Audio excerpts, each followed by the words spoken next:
अस्सलाम वालेकुम students.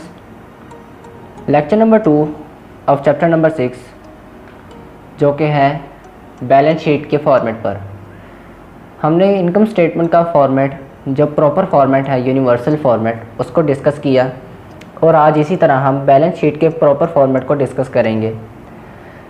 Balance sheet के फॉर्मेट में भी वही चीज़ें जो हमने इनकम स्टेटमेंट में लिखी थी वो शामिल होंगी, जैसा कि एंटिटी का नेम, नीचे आपका फाइनेंशियल स्टेटमेंट का टाइटल। जैसे उसमें हमने फाइनेंशियल स्टेटमेंट के टाइटल में इनकम स्टेटमेंट लिखा था, इस फाइनेंशियल स्टेटमेंट के लिए हम यूज़ करेंगे बैलेंस शीट की टर्मिनोलॉजी। थर्ड पे हम लिखेंगे डेट, उसके बाद वही पर्टिकुलर्स आ जाएगा, फिर रुपीज़ आ जाएंगे। ठीक है, पर्टिकुलर्स में सबसे पहले हमारे पास जो कंपोनेंट है वो है एसेट का, बिकॉज हम जानते हैं एसेट, लाइबिलिटीज़ और ऑनर इक्विटी ये बैलेंस शीट की प्रॉपर्टीज़ हैं। तो सबसे पहले एसेट को डिस्कस करेंगे। आप अपनी स्क्रीन पर क्लियरली देख सकते हैं कि एसेट में नीचे लिखा गया है फिक्स्ड एसेट, क्योंकि वो एसेट्स जो बिज़नेस को रन करने के लिए इस्तेमाल किए जाते हैं। इनमें शामिल लैंड, बिल्डिंग, मशीन और फर्नीचर। लैंड आपकी जो ज़मीन है, जो टेरिटरी है जहाँ पर आप ऑपरेट कर रहे हैं। बिल्डिंग जहाँ पे जो आपकी बिज़नेस की एक प्रॉपर बिल्डिंग है। ठीक है, इसके बाद मशीन जिसको यूज़ करते हुए आप अपने प्रोडक्ट्स को मैन्युफैक्चर कर रहे हैं। इसके बाद फर्नीचर आपके ऑफिस में जो आपके ऑफिस के अंदर होता है, आपकी टेबल, आपकी चेयर, आपके वेटिंग रूम में सोफ़ाज होते हैं। ठीक है, कैबिनेट्स वगैरह होते हैं। ये चीज़ें फर्नीचर की जो होती हैं ये भी बिज़नेस के फिक्स्ड एसेट में इंक्लूड की जाती हैं। यहाँ तक तो था इसका फिक्स्ड एसेट का जो था कॉन्सेप्ट। इसके बाद आ जाता है करंट एसेट्स के जो मौजूदा एसेट्स हैं। दोस्तों, करंट एसेट्स और फिक्स्ड एसेट्स में जो फ़र्क है वो ये है कि फिक्स्ड एसेट तब तक रहने वाले होते हैं जब तक बिज़नेस की अपनी एग्जिस्टेंस होती है, जबकि करंट एसेट्स वो होते हैं जो लिमिटेड टाइम के लिए होते हैं, जैसा कि इसमें शामिल डेब्टर्स, बैंक बैलेंस, स्टॉक और कैश इन हैंड। डेब्टर्स भी वो लोग होते हैं जो हमसे सामान उधार पर लेके जाते हैं। अब ऐसे लोग कुछ देर बाद पैसे आपको वापस कर देते हैं, आपके जो एग्रीमेंट साइन किया गया है उसके मुताबिक। तो जाहिर सी बात है डेब्टर्स हमेशा के लिए तो नहीं रहते। डेब्टर्स तो तब तक हैं, 1-2 माह तक हैं, जितनी देर तक आपका एग्रीमेंट है।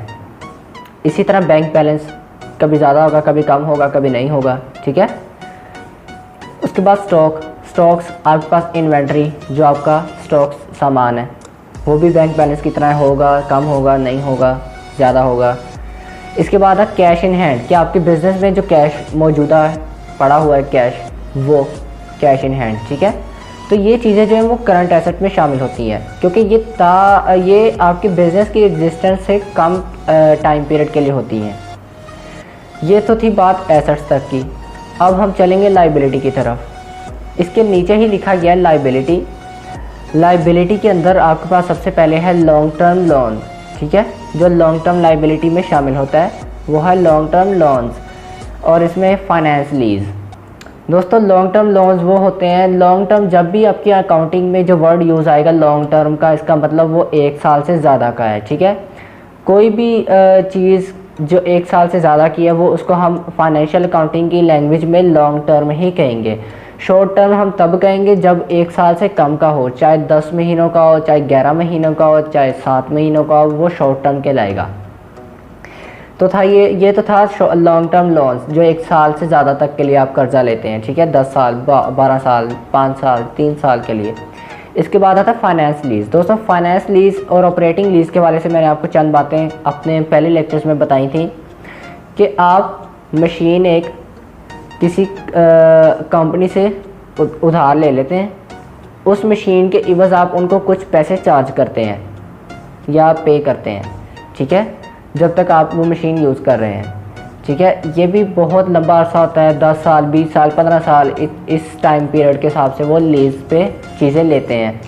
इसकी ज़्यादा जो बेस्ट एग्जांपल है वो आपके एयरप्लेन्स हैं, जो आपके PIA के प्लेन होते हैं या प्राइवेट कंपनीज़ के जो प्लेन होते हैं वो ज़्यादातर लीज़ पर लिए जाते हैं। ठीक है, बिकॉज इतनी huge amount at a time कोई भी नहीं पे कर सकता, कोई कंपनी नहीं पे कर सकती। ठीक है, अब इसके बाद आ जाते हैं करंट लाइबिलिटीज़, वो थी लॉन्ग टर्म लाइबिलिटीज़। अब करंट लाइबिलिटीज़ की तरफ मूव करते हैं। करंट लाइबिलिटी में शामिल हमारे पास क्रेडिटर्स हैं और बैंक ओवरड्राफ्ट। बैंक ओवरड्राफ्ट क्या होता है, ये हम बैंक रिकॉन्सिलिएशन स्टेटमेंट वाले चैप्टर में रीड करेंगे। जबकि ये क्रेडिटर्स क्या होते हैं, ये आप बेहतर जानते हैं कि जो हमें सप्लाई देते हैं उधार पर, ठीक है, वो क्रेडिटर्स होते हैं।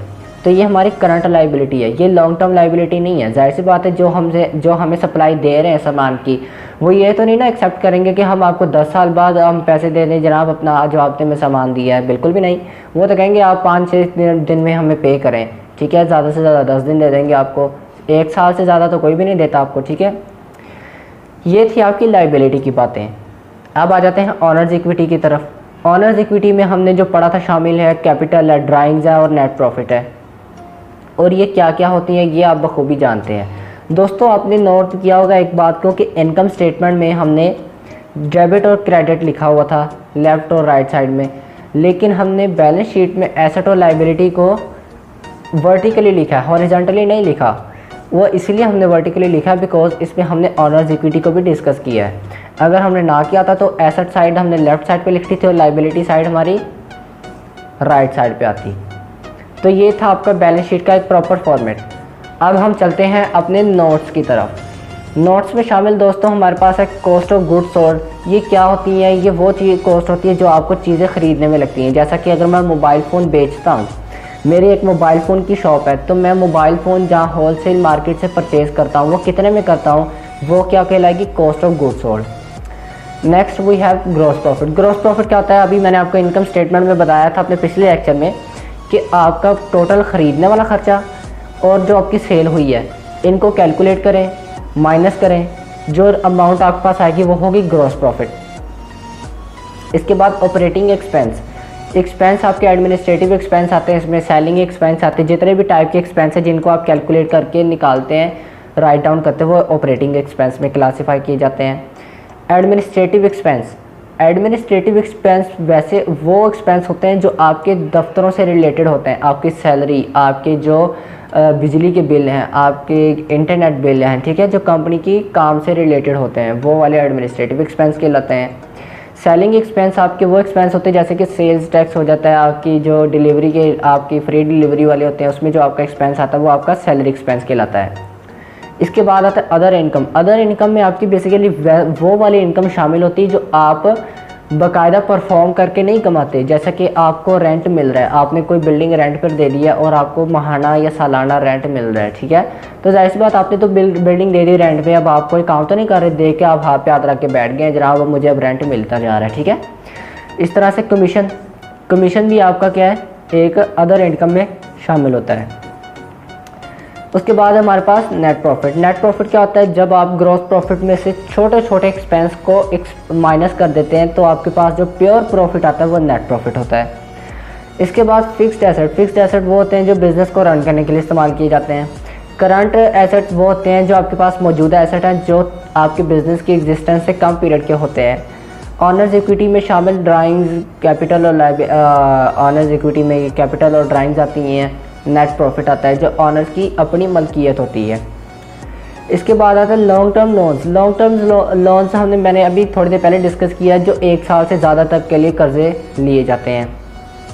करंट लाइबिलिटी आप में क्रेडिटर्स आ जाते हैं, ठीक है, कि जो आपने अभी 1 साल के अंदर जो पे करनी है, ठीक है, जो लाइबिलिटी है आपकी।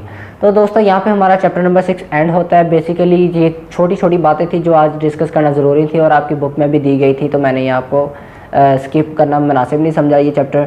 तो आई होप आपको ये अच्छी तरह से इस चैप्टर की समझ आई होगी। अगले चैप्टर तक स्टार्ट करने के लिए मुझे इजाज़त दीजिए। अल्लाह हाफिज़।